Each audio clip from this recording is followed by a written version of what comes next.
প্রশ্ন হলো মোবাইল পকেটে নিয়ে বা সামনে রেখে নামাজ পড়া যাবে কিনা। মোবাইল অনেকে সামনে রেখে জায়নামাজের সামনে রেখে নামাজ পড়েন, আবার অনেকে পকেটে রেখে নামাজ পড়েন। এ দুইটাই মৌলিকভাবে জায়েজ আছে, তবে শর্ত হলো যাতে মোবাইল আপনার নামাজে ডিস্টার্ব না করে।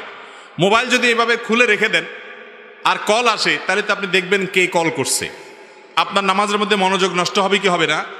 এই জন্য মোবাইল সাইলেন্ট করে বন্ধ করে এরপরে আপনি নিচে রাখেন বা পকেটে রাখেন, রাখতে পারেন, অথবা নিচে রাখলে উপর করে রাখবেন যাতে করে আপনার নামাজে ডিস্টার্ব না হয়। এরোপ্লেন মুড করে বা বন্ধ করে তারপর পকেটে রাখেন।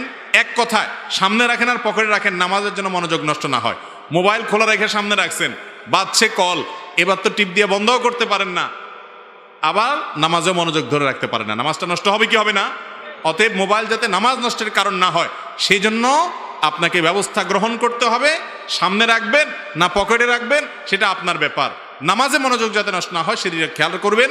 সামনে রাখলে অবশ্যই উপর করে রাখবেন, আর বন্ধ করে রাখলে তো কোনো কথাই নেই।